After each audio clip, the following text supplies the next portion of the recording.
এরপর একটা পয়েন্ট আছে ওয়াল কদরি খায়রিহি ওয়া শাররিহি, তাকদীরের ভালো মন্দ। এখানে জাস্ট অল্প কিছু কথা বলছি। কিছু কিছু বিষয় আছে তাকদীরে যেগুলো কনস্ট্যান্ট ফিক্স, এগুলো কখনো পরিবর্তন হবে না। যেমন জীবন, আপনার মৃত্যু, আপনার হায়াত ইত্যাদি ইত্যাদি।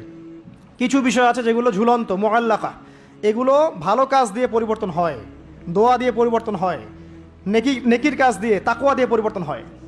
যেমন কেউ যদি আত্মীয়তার সম্পর্ক বজায় রাখে, তার রিজিক বাড়বে, তার হায়াতে বরকত হবে। এই যে কোরআনের কথা বললাম, কেউ যদি কোরআন বেশি বেশি তেলাওয়াত করে, কোরআন নিয়ে বেশি বেশি গবেষণা করে, তার হায়াতে রিজিকে বারাকা আসবে।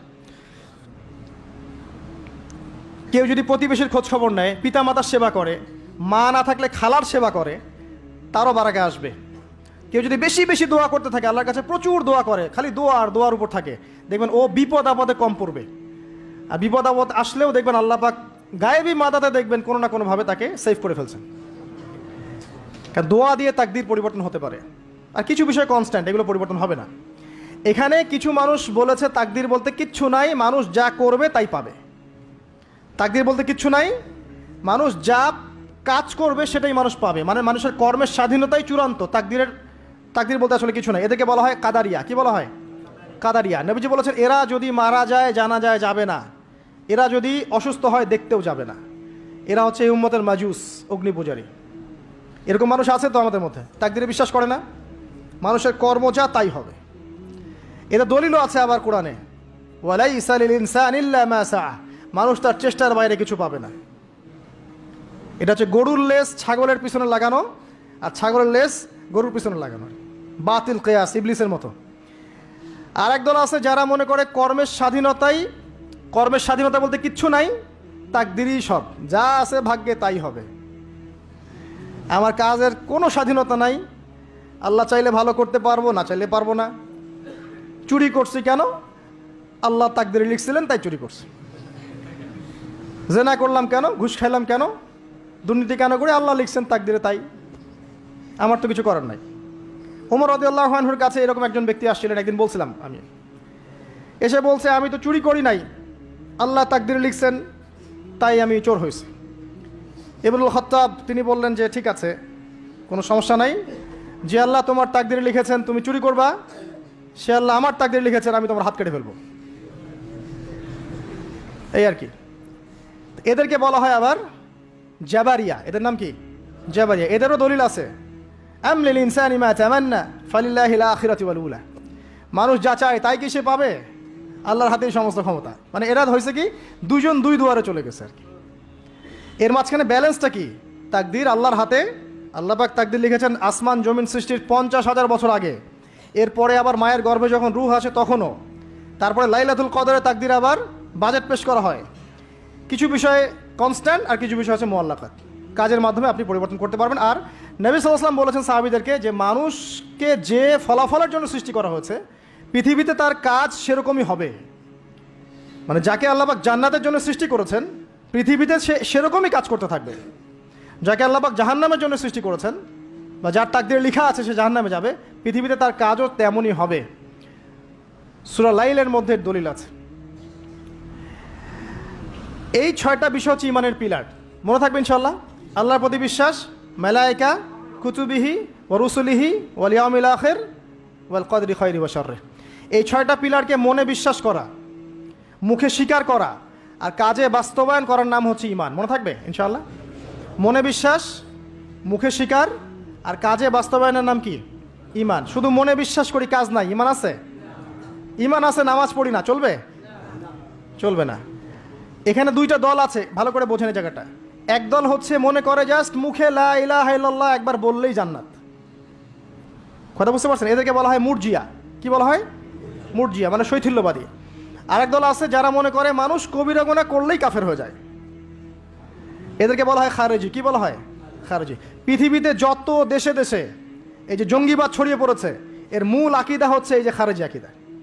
যারা মনে করে যে কেউ যদি কবিরা গুনাহ করে কাফের হয়ে যাবে, অতএব তাকে মারা জায়েজ আছে, এই জন্য তাকে মারা, তার রক্তকে হালাল মনে করা, তার সম্পদ লুটে নেওয়া, এগুলো ওরা জায়েজ মনে করে, নেকির কাজ মনে করে। এটা খারেজি আকীদা। আর মাঝখানের আকীদা হচ্ছে আহলে সুন্নাহ ওয়াল জামায়াতের আকীদা। সেটা হচ্ছে মনে বিশ্বাস, মুখে স্বীকৃতি, ঠিক আছে, এটা বেস, আর কাজ হচ্ছে ফুরু বা শাখা। কাজ করতে গিয়ে কারো ভুল ত্রুটি ভালো মন্দ হতে পারে, যদি কেউ কবিরা গুনাহ করে ফেলে তার জন্য তওবার দরজা খোলা আছে, সে কাফের হয়ে যাবে না, হায়েস্ট সে বরং ফাসেক বা জালেম হতে পারে। এই অবস্থায় মারা গেলে আল্লাহ তার বিচার করবে। এই হচ্ছে আহলুস সুন্নাহ ওয়াল জামায়াতের আকীদা। এরপরে ওই ব্যক্তি বলেন আপনি সত্য বলেছেন। আবার প্রশ্ন করলেন মাল আখবিরনি আনিল ইহসান, ইহসান কাকে বলে? নবীজি উত্তর দিলেন আল ইহসান আন তা'বুদাল্লাহা কাআন্নাকা তারাহ। তিনি বললেন ইহসান হচ্ছে তুমি এমনভাবে আল্লাহর ইবাদত করবে যেন তুমি আল্লাহকে দেখতে পারছো। ওয়া ইল্লাম তাকুন তারা ফাইন্নাহু ইয়ারাক, তুমি যদি আল্লাহকে দেখতে না পারো বিশ্বাস রাখবে আল্লাহ তোমাকে দেখছেন। এই যে এই কনসিয়াসনেস, আল্লাহ কনসিয়াসনেস নিয়ে ইবাদত করার নাম হচ্ছে ইহসান। ইহসান যে ব্যক্তি আয়ত্ত করতে পারবে সে হবে মুহসিন, মুসলিম, মুমিন, মুত্তাকি, মুহসিন, একদম হাইয়েস্ট লেভেল। তাহলে এই হচ্ছে ইহসান। ইহসান যার মধ্যে থাকবে সে কিন্তু পাপ করতে পারে না খুব একটা। খেয়াল করে দেখেন, আন তা'বুদাল্লাহা কাআন্নাকা তারা, তুমি এমনভাবে আল্লাহর ইবাদত করবে যেন তুমি স্বয়ং আল্লাহকে দেখতে পারছো। আল্লাহকে যদি কেউ দেখতে পারতো সে কি কখনো আল্লাহর বিরুদ্ধে যেতে পারতো? এই বিষয়টাই হচ্ছে ইহসান। আর আল্লাহকে কেউ এই দুনিয়ায় খালি চোখে দেখতে পারবে না। এই জন্য আল্লাহ রাসূল বলেছেন যে ওয়া ইল্লাম তাকুন তারা, তুমি যদি তাকে দেখতে না পারো ফাইন্নাহু ইয়ারাক, তিনি তোমাকে অবশ্যই দেখছেন। আল্লাহকে হাজির নাজির জেনে ইবাদত করতে হবে। আল্লাহ পাক তৌফিক দান করুন, আমিন। প্রত্যেকটা কাজ, নামাজ, রোজা, হজ, যাকাত, জিকির, আজকার, তাসবিহ, তাহলিল, সব কিছু, ব্যবসা বাণিজ্য, চাকরি বাকরি যা আছে সব আল্লাহকে হাজির নাজির জেনে করলে মানুষ হারাম থেকে বেঁচে থাকতে পারবে ইনশাআল্লাহ আযজা ওয়া জাল। চতুর্থ প্রশ্ন করেছেন এই ব্যক্তি, আখবিরনি আনিস সাআহ, আমাকে কিয়ামত সম্পর্কে বলুন। নবীজি বলছেন মাল মাসউলু আনহা বিআ'লামা মিনাস সাইল, এই ব্যাপারে প্রশ্নকারী আর যে উত্তরদাতা এর বেশি কেউ কিছু জানে না। যাকে জিজ্ঞেস করা হচ্ছে আর যে জিজ্ঞাসা করছে তাদের জ্ঞান সমান। আমি আসলে জানি না কবে কিয়ামত হবে। কেউ জানে কবে কিয়ামত হবে? সূরা লুকমানের শেষে আছে না, ইন্নাল্লাহা ইনদাহু ইলমুস সাআহ ওয়া ইউনাজিলুল গায়স ওয়া ইয়ালামু মা ফিল আরহাম ওয়া মা তাদরি নাফসুম বিআইয়ি মাযা তাকসিবু গাদা ওয়া মা তাদরি নাফসুম বিআইয়ি আরদিন তামুত।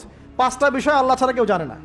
কিয়ামত কবে হবে, বৃষ্টি কখন কোথায় বর্ষিত হবে, আগামীকাল কোন নফস কি অর্জন করবে কি হারাবে, কার মৃত্যু কোথায় হবে, এগুলো আল্লাহ ছাড়া কেউ জানে না।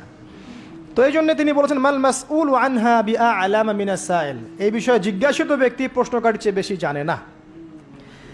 তিনি থেমে যান নাই প্রশ্নকারী, তিনি বলছেন আখবিরনি আন আমারাতিহা, আচ্ছা আপনারা তো জানা নাই এক্স্যাক্টলি কবে কিয়ামত হবে, তাহলে আপনি বলেন এর কিছু আলামত বলেন, সাইন্স বলেন। নবীজি বললেন দুইটা মাত্র। একটা হচ্ছে আন তালিদাল আমাতু রাব্বাতুহা, যখন দেখবে দাসী তার মনিবকে জন্ম দিচ্ছে। দাসী তার মনিবকে জন্ম দিচ্ছে মানে ন্যায় অন্যায়, সত্য মিথ্যা, হালাল হারামের মানদণ্ড উল্টে যাবে, দুনিয়া উল্টা পাল্টা হয়ে যাবে আর কি। দাসী কি মনিবকে জন্ম দিতে পারে?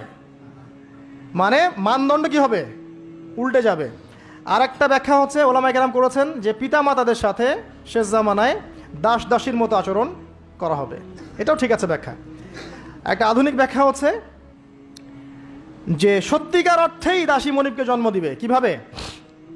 ফ্যামিলিস্ট রেভলিউশন এবং রিবার কারণে।